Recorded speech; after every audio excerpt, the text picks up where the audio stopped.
বাংলাদেশের মধ্যে প্রচলিত যে ৪ প্রকার সঞ্চয়পত্র রয়েছে তার মধ্যে একটি হচ্ছে পেনশনার সঞ্চয়পত্র। পেনশনার সঞ্চয়পত্র আপনারা যদি সোনালী ব্যাংক থেকে ক্রয় করেন তাহলে ৬ লক্ষ টাকায় প্রতি মাসে কত করে মুনাফা দিচ্ছে ২০২৬ সালের আপডেটকৃত রেট অনুযায়ী এই ভিডিওতে আমরা বিস্তারিতভাবে আলোচনা করব এবং পেনশনার সঞ্চয়পত্রটি কাদের জন্য, কত টাকা ট্যাক্স কেটে নেবে বিস্তারিতভাবে আলোচনা করা হবে। তো পেনশনার সঞ্চয়পত্র বর্তমানে কিছু মূল্যমান রয়েছে। মূল্যমান হচ্ছে আপনি সর্বনিম্ন ৫০,০০০ টাকা দিয়ে বিনিয়োগ করতে পারবেন। ১ লক্ষ, ২ লক্ষ, ৫ লক্ষ এভাবে বিনিয়োগ করা যায়, তবে ক্রয়ের একটি ঊর্ধ্বসীমা রয়েছে।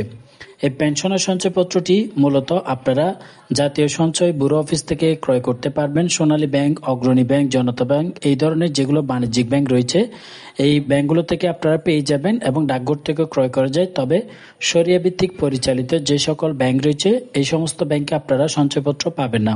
সঞ্চয়পত্রের মেয়াদকাল মূলত ৫ বছর মেয়াদী হয়ে থাকে, তবে আপনি চাইলে ১ বছর পরেও ভাঙাতে পারবেন। ১ বছর পরে ভাঙালে আপনাদেরকে বর্তমান রেট দিচ্ছে ৯.৮৪%। এটা হচ্ছে ১ থেকে ৭,৫০,০০০ টাকা পর্যন্ত হলে তাহলে, এবং ৭,৫০,০০০ টাকার উপরে গেলে ডান পাশের যে রেটগুলা এগুলাই আপনারা পাবেন।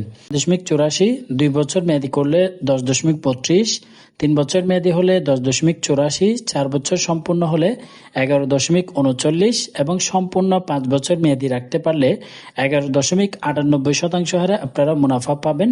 এবং এই পেনশনার সঞ্চয়পত্রের মুনাফার টাকা প্রতি মাসে আপনাদেরকে সেভিংস অ্যাকাউন্টে দিয়ে দেওয়া হবে। তার জন্য একটি ব্যাংকের সেভিংস অ্যাকাউন্ট লিংক করতে হয় এবং সেভিংস অ্যাকাউন্ট থেকে আপনি চাইলে প্রতি মাসে তুলে নিতে পারবেন। নিয়ম রয়েছে পেনশনের সঞ্চয়পত্রে আপনারা যদি ১ থেকে ৫ লক্ষ টাকা পর্যন্ত ক্রয় করেন তাহলে কোনো প্রকারের উৎস কর অর্থাৎ সরকারি ট্যাক্স কাটা হবে না। শুধুমাত্র পেনশনার সঞ্চয়পত্রের জন্য বাকি সঞ্চয়পত্রগুলোতে ৫ লক্ষ টাকা পর্যন্ত ৫%, এর উপরে গেলে ১০% হারে উৎস কর কেটে নেওয়া হয়। যেহেতু আমরা এখানে ৬ লক্ষ টাকা বিনিয়োগ করব তাই আমাদেরও ইন্টারেস্ট রেট থেকে ১০% উৎস কর কেটে নেওয়া হবে। পেনশনের সঞ্চয়পত্র কিন্তু সকলে ক্রয় করতে পারবেন না। এটি যারা ক্রয় করতে পারবেন তারা হচ্ছে অবসরপ্রাপ্ত সরকারি, আধা সরকারি, স্বায়ত্তশাসিত, আধা স্বায়ত্তশাসিত প্রতিষ্ঠানের কর্মকর্তা কর্মচারী, সুপ্রিম কোর্টের অবসরপ্রাপ্ত মাননীয় বিচারপতি, সশস্ত্র বাহিনীর অবসরপ্রাপ্ত সদস্য এবং মৃত চাকরিজীবীর পারিবারিক পেনশন সুবিধাভোগী স্বামী, স্ত্রী, সন্তানেরা এই সঞ্চয়পত্রটি ক্রয় করতে পারবেন। যে সঞ্চয়পত্রগুলো সকলেই ক্রয় করতে পারবেন সেগুলো হচ্ছে ৩ মাস অন্তর মুনাফাভিত্তিক সঞ্চয়পত্র, বাংলাদেশ জাতীয় সঞ্চয়পত্র এবং পরিবার সঞ্চয়পত্র। কিন্তু পরিবার সঞ্চয়পত্র শুধুমাত্র মহিলারা বিনিয়োগ করতে পারবেন। ওকে, এবার আসি তাহলে ৬ লক্ষ টাকার ক্যালকুলেশনে। আমরা এখানে প্রত্যেকটা মেয়াদকালের জন্যই আলাদা করে ক্যালকুলেশন দেখাচ্ছি। প্রতিটা মেয়াদকালে আপনি যদি সঞ্চয়পত্রে বিনিয়োগ করেন ৬ লক্ষ টাকায় প্রতি মাসে কত করে মুনাফা দিবে। এখানে সরাসরি ট্যাক্স কর্তনের পরে কত পাবেন সেটাই দেখাচ্ছি। যেহেতু এটি ৫ বছর মেয়াদকালের জন্য শুরু থেকে আপনাকে ৫ বছর মেয়াদকাল হিসাব করেই মুনাফার টাকা প্রদান করা হবে।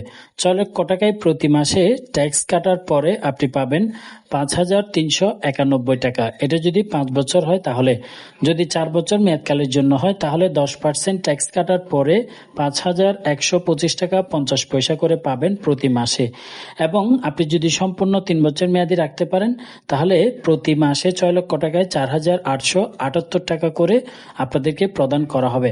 এবং ২ বছর মেয়াদকালের জন্য হলে আর একটু কম লাভ পাবেন, সেটি হচ্ছে ৪,৬৮৪ টাকা ৬ লক্ষ টাকায়, এটাও ট্যাক্স কাটার পরে। এবং সম্পূর্ণ আপনি যদি ১ বছর মেয়াদকাল শেষ হওয়ার পরে ভাঙাতে চান তাহলে ৬ লক্ষ টাকায় প্রতি মাসে ৪,৪২৮ টাকা করে হিসাব করে দিয়ে বাড়তি যে টাকা আপনাকে প্রদান করা হয়েছে সেটা মূল টাকা থেকে কেটে নেওয়া হবে। বর্তমানে এই রেটেই আপনারা পেনশনার সঞ্চয়পত্রে বিনিয়োগ করতে পারবেন। পেনশনার সঞ্চয়পত্র ছাড়াও আরও যে সমস্ত সঞ্চয়পত্র রয়েছে এই ধরনের ভিডিও যদি আপনারা পেতে চান তাহলে অবশ্যই কমেন্ট বক্সে জানাবেন। আজকের মতো বিদায় নিচ্ছি, দেখা হবে পরবর্তী ভিডিওতে। আল্লাহ হাফেজ।